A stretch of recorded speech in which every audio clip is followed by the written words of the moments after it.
Hi, I'm Jacob Heiss and I'm a senior at Allen Central High School. And this is our Week 11 video for Oral Communications, where I have to give an informative speech on a topic of my choice. My topic is going to be about the Civil War. Now, the Civil War was a war fought between the northern states and southern states of North America between General Robert E. Lee and General Ulysses S. Grant. Now, how long was the war, you ask? The war lasted between the years 1861 and 1865. How did the Civil War begin? Well, it began in South Carolina in the year 1861 when ships fired upon Fort Sumter, and them shots began the war. The Confederacy was on the ships and the Union was in the fort. Now, what was the war between them? Why? There was many reasons why the North was fighting the South. One of the main reasons was of slavery, another was of heritage. But the South wanted to keep slavery and the North wanted it outlawed.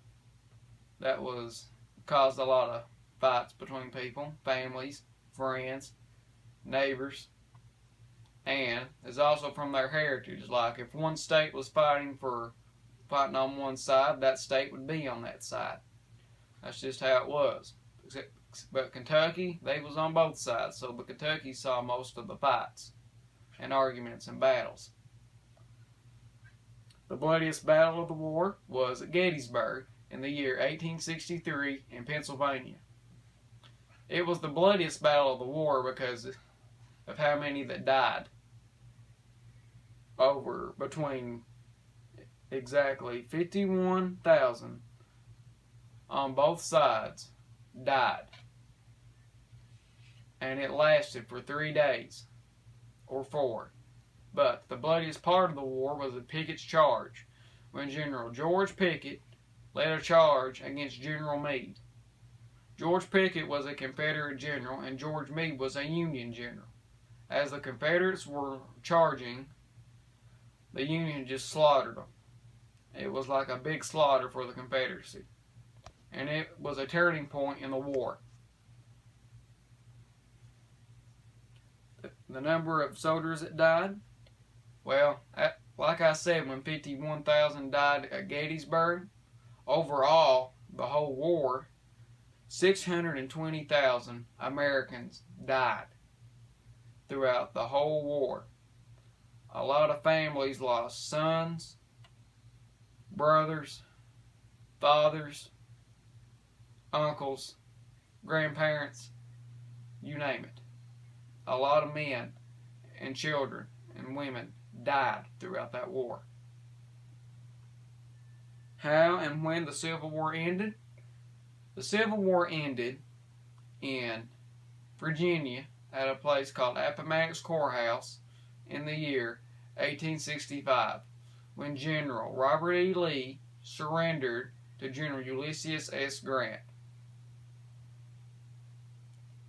This war changed America in so many ways. Advancements in weaponry and technology, and changes in America. One change was when General Sherman of the Union burnt Atlanta, Georgia down to the ground. A big change in technology was when they brought out the first machine gun called the Gatling gun, invented by Dr. Richard Gatling. Another advancement in the war was when they started using steam. They used steamboats and steam locomotives for transportation, which changed a lot. They also brought out new advancements in the muskets. They went from smoothbore to rifled. Rifled made them shoot farther. And that also was the first war to use rifled muskets or rifled firearms. So as you can see, the Civil War was a war fought between the North and South of North America between 1861 and 1865, and it was the first war where brother fought against brother, father fought against son, grandson fought against grandfather, uncle fought against nephew, where friends and families fought against each other. So I hope you enjoyed.